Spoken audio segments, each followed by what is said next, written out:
Hello friends, क्या आपको भी रात को सोते टाइम पर पैरों में बेचैनी, दर्द, झंझनाहट या सूनापन की समस्या बढ़ रही है? और ये दर्द, सूनापन, बेचैनी इतना ज़्यादा बढ़ जाता है कि पेशेंट को सोने में भी दिक्कत आती है और वो पूरी तरह से सो भी नहीं पाता है।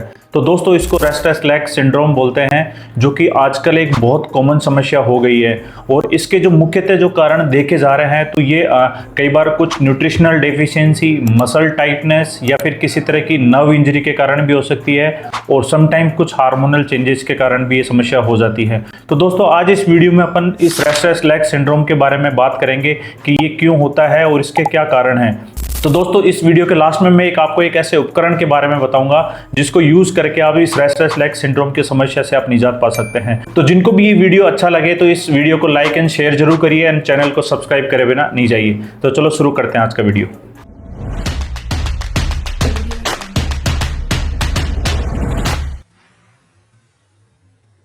दोस्तों, रेस्टलेस लेग सिंड्रोम एक न्यूरोलॉजिकल कंडीशन होती है जिसमें कि पैरों में रात को बेचैनी, दर्द, झंझनाहट, सूनापन, ये सब समस्याएं होती है।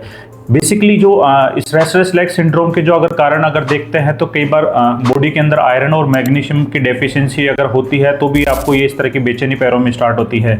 कई बार अपने बॉडी के अंदर जो डोपामिन हार्मोन की अगर कुछ डेफिशिएंसी है तो उसके कारण भी ये आपको रेस्टलेस लेग सिंड्रोम होता है। और ये बेचैनी इतनी ज़्यादा बढ़ जाती है कई बार कि पेशेंट को रात को सोते टाइम पर पैरों को अपने को किसी कपड़े से बांधना पड़ता है, या फिर कई बार पेशेंट्स ऐसे बताते हैं कि रात भर वो उन पैरों की जो पिंडलियों को वो अपने हाथों से ऐसे मार मार के उसको मसल्स को रिलैक्स करने की कोशिश करते हैं, तो भी लेकिन कई बार उनको टेम्पररी उन पेशेंट्स को आराम मिलता है, लेकिन वो पूरी तरह से सो नहीं पाते हैं।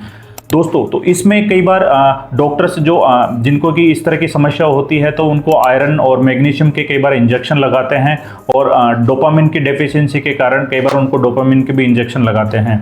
दोस्तों, कई बार ये ही कोई एक मुख्यतः कारण नहीं होते हैं। कई बार ये अगर आपके पेरिफेरल न्यूरोपैथी अगर हो गई किसी पेशेंट्स को, जैसे कि डायबिटिक न्यूरोपैथी अगर है किसी को, तो भी उन पेशेंटों में ये रेस्टलेस लेग सिंड्रोम की समस्या होती है।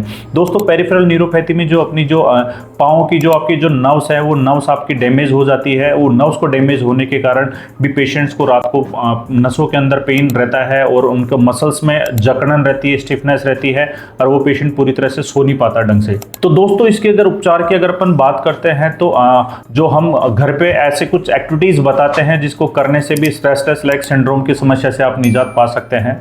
उसमें हमारे फिजियोथेरेपी में कुछ एक टेक्निक होते हैं जिसको बोलते हैं कि कॉन्ट्रास्ट बाथ। कॉन्ट्रास्ट बाथ के अंदर आपको 1 मिनट तक आपको ठंडे पानी के अंदर आपको पाँव को डिप करना होता है, और 1 मिनट आपको गर्म पानी के उसमें टब में आपके पाँव को अपने को डिप करना पड़ता है, तो उससे भी पेशेंट को आराम मिलती है।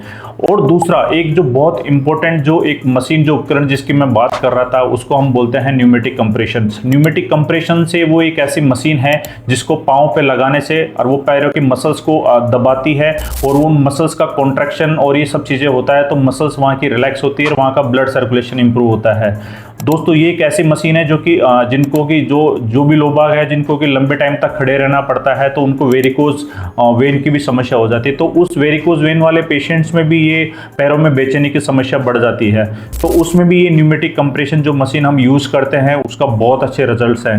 दोस्तों, जो न्यूमेटिक कंप्रेशन कई बार ऐसा होता है कि इसमें पेशेंट्स को हम दो दिन में 2 बार या 3 बार भी हम पेशेंट्स को यूज़ करते हैं। जो अपनी जो काफ मसल्स है उसको पेरिफेरल हार्ट भी बोलते हैं बॉडी का। तो जब कभी ये मसल्स अगर आपकी टाइट हो गई, अगर आपकी कुछ नर्व्स इंजर्ड है, तो आपकी वो मसल का कॉन्ट्रैक्शन हो नहीं पाता और उसके कारण पूरी बॉडी के अंदर ब्लड का सर्कुलेशन हो नहीं पाता, उसके कारण भी ये समस्या हो जाती है। तो न्यूमेटिक कंप्रेशन से अपन इस तरह की समस्या से भी निजात पा सकते हैं। दोस्तों, और कुछ ऐसी एक्सरसाइज है जैसे कि अपन पाँव को सीधे लेट के पैरों के पंजों को अगर अपन मूवमेंट करेंगे आगे पीछे और सर्कुलर उसका अगर अपन रोटेट करते हैं तो उसमें भी इनको आराम मिलता है ऐसे पेशेंट्स में। दूसरी एक्सरसाइज है जिसमें कि अपन काफ मसल की स्ट्रेचिंग हम एडवाइस करते हैं, जिसमें अगर आप स्टैंडिंग में रह के आपको किसी भी ऑब्जेक्ट पे पाँव रख के अपने पिंडली वाली जो काफ मसल्स है उसको स्ट्रेच करना होता है। दोस्तों, अगर आप भी जैसे कुछ शराब, सिगरेट और ये इस तरह की कोई चीज़ें अगर आप यूज़ कर रहे हैं तो भी आपको वो बंद करना पड़ेगा। कई बार इसके कारण भी ये समस्या बढ़ जाती है। कई बार पेशेंट्स हैं जो कि कुछ और इस तरह की कुछ मेडिसिन्स वो खाते हैं, उसके कारण भी उसके साइड इफेक्ट से भी ये समस्या बढ़ जाती है। तो दोस्तों, इन सब चीज़ों का आप ध्यान रखते हुए इस बीमारी से आप निजात पा सकते हैं। और मैं उम्मीद करता हूँ ये वीडियो आपको बहुत अच्छा लगा होगा। तो प्लीज़ इस वीडियो को लाइक एंड शेयर जरूर करिए और हमारे चैनल को सब्सक्राइब जरूर करिए। Thank you.